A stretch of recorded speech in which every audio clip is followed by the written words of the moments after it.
Masuk, like, share, comment, subscribe, masuk, bos labas, oke, masuk Pak Eko. Ada sumber yang mengatakan bahwa ubi adalah yaitu istilah untuk umbi dari tanaman berumbi yang dapat dimakan. Walaupun orang Indonesia biasanya merujuk istilah ubi kepada ubi kayu, tetapi ada beberapa jenis ubi yang terkenal yaitu 1. Ubi kayu. 2. Ubi kelapa. 3. Ubi kayu atau ketela pohon atau singkong. 4. Talas atau keladi. Kali ini kita akan membicarakan tentang ubi kayu yang mana dikatakan bahwa ubi ini punya beberapa nama seperti 1.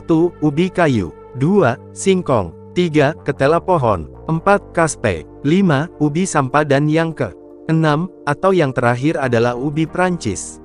Dikatakan bahwa umbinya dikenal luas sebagai makanan pokok penghasil karbohidrat dan daunnya sebagai sayuran.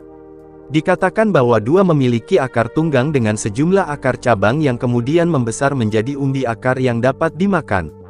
Ukuran umbi rata-rata bergaris tengah 2-3 cm dan panjang 50-80 cm tergantung dari klon atau kultivar.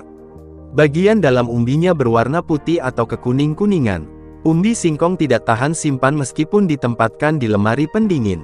Gejala kerusakan ditandai dengan keluarnya warna biru gelap akibat terbentuknya asam sianida yang bersifat racun bagi manusia. Dikatakan juga bahwa umbi dari ubi kayu merupakan sumber energi yang kaya karbohidrat, tetapi sangat miskin protein. Sumber protein yang bagus justru terdapat pada daun singkong karena mengandung asam amino metionina. Dikatakan bahwa dia pertama kali dikenal di Amerika Selatan kemudian dikembangkan pada masa prasejarah di Brasil dan Paraguay sejak kurang lebih 10.000 tahun yang lalu. Bentuk-bentuk modern dari spesies yang telah dibudidayakan dapat ditemukan bertumbuh liar di Brasil Selatan. Meskipun ada banyak spesies manihot yang liar, semua kultivar M. esculenta dapat dibudidayakan. Walaupun demikian, bukti-bukti arkeologis budidaya singkong justru banyak ditemukan di kebudayaan Indian Maya, tepatnya di Meksiko dan El Salvador. Produksi singkong dunia diperkirakan mencapai 192 juta ton pada tahun 2004. Nigeria menempati urutan pertama dengan 52,4 juta ton, disusul Brasil dengan 25,4 juta ton. Indonesia menempati posisi ketiga dengan 24,1 juta ton, diikuti Thailand dengan 21,9 juta ton. FAO 2004 sebagian besar produksi dihasilkan di Afrika 99,1 juta ton dan 33,2 juta ton di Amerika Latin dan Kepulauan Karibia. Dikatakan juga bahwa singkong ditanam secara komersial di wilayah Indonesia waktu itu Hindia Belanda pada sekitar tahun 1810 setelah sebelumnya diperkenalkan orang Portugis pada abad ke-16 dari Brasil. Dikatakan bahwa dalam politik singkong zaman kolonial, singkong masuk ke Indonesia dibawa oleh Portugis ke Maluku sekitar abad ke-16. Tanaman ini dapat dipanen sesuai kebutuhan. Sifat itulah yang menyebabkan tanaman ubi kayu seringkali disebut sebagai gudang persediaan di bawah tanah. Dikatakan bahwa butuh waktu lama singkong menyebar ke daerah lain, terutama ke Pulau Jawa. Diperkirakan singkong kali pertama diperkenalkan di suatu kabupaten di Jawa Timur pada 1852. Bupatinya sebagai seorang pegawai negeri harus memberikan contoh dan bertindak sebagai pelopor. Kalau tidak, rakyat tidak akan mempercayainya sama sekali, tulis Peter Kreutzberg dan J.T.M. van Laanen dalam Sejarah Statistik Ekonomi Indonesia. Namun hingga 1876 sebagaimana dicatat H. van Swieten, kontrolir di Trenggalek, dalam buku De Zoete Kasef Jatropa Janiva yang terbit 1875, singkong kurang dikenal atau tidak ada sama sekali di beberapa bagian Pulau Jawa tetapi ditanam besar-besaran di bagian lain. Bagaimanapun juga singkong saat ini mempunyai arti yang lebih besar dalam susunan makanan penduduk dibandingkan dengan setengah abad yang lalu.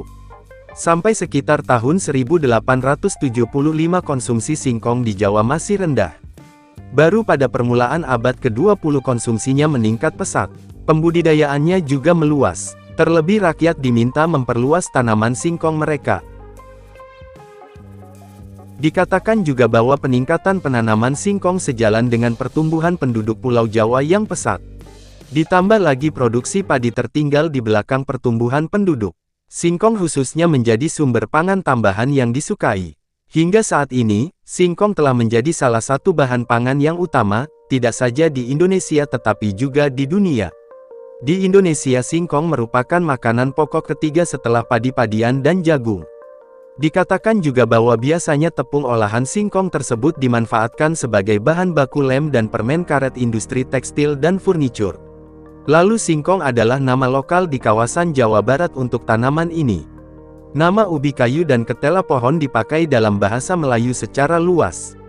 Nama ketela secara etimologi berasal dari kata dalam bahasa Portugis Castilla dibaca Castilla karena tanaman ini dibawa oleh orang Portugis dan Castilla Spanyol.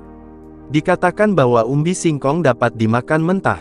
Kandungan utamanya adalah pati dengan sedikit glukosa sehingga rasanya sedikit manis. Pada keadaan tertentu terutama bila teroksidasi akan terbentuk glukosida racun yang selanjutnya membentuk asam sianida. Sianida ini akan memberikan rasa pahit. Umbi yang rasanya manis menghasilkan paling sedikit 20 mg HCN per kilogram umbi segar dan 50 kali lebih banyak pada umbi yang rasanya pahit. Proses pemasakan dapat secara efektif menurunkan kadar racun. Dia juga dimasak dengan berbagai cara. Singkong banyak digunakan pada berbagai macam masakan. Direbus untuk menggantikan kentang dan pelengkap masakan. Tepung singkong dapat digunakan untuk mengganti tepung gandum, cocok untuk pengidap alergi gluten. Lalu dikatakan bahwa olahan ubi kayu dapat dilakukan dengan berbagai cara mulai dari perebusan, penggorengan, hingga fermentasi yang menghasilkan beragam jenis makanan dengan cita rasa dan tekstur yang berbeda-beda. Adapun olahan yang populer antara lain adalah tape singkong, keripik singkong, getuk, tiwul dan kolak singkong. Selain makanan ringan dan camilan, ubi kayu juga diolah menjadi bahan dasar berbagai hidangan utama. Di beberapa daerah, ubi kayu digunakan sebagai pengganti nasi atau bahan tambahan dalam masakan seperti sup, sayur lodeh dan rendang. Olah ubi kayu ini juga kerap dijadikan sebagai tepung tapioka yang digunakan dalam berbagai resep kue dan makanan penutup. Ada satu olahan dari ubi kayu ini yaitu lapis singkong agar-agar kukus. Bahan-bahan: 1. 500 gram ubi kayu dikukus dan haluskan. 2. 200 ml santan kental. 3. 150 gram gula pasir. 4. 1 sendok teh vanili. 5. Pewarna makanan sesuai selera. 6. 2 sendok makan agar-agar bubuk. 7. Air secukupnya. Cara membuat: 1. Campurkan ubi kayu halus, santan, gula pasir, dan vanili lalu aduk rata. 2. Rebus campuran tersebut di atas api sedang sambil terus diaduk hingga gula larut.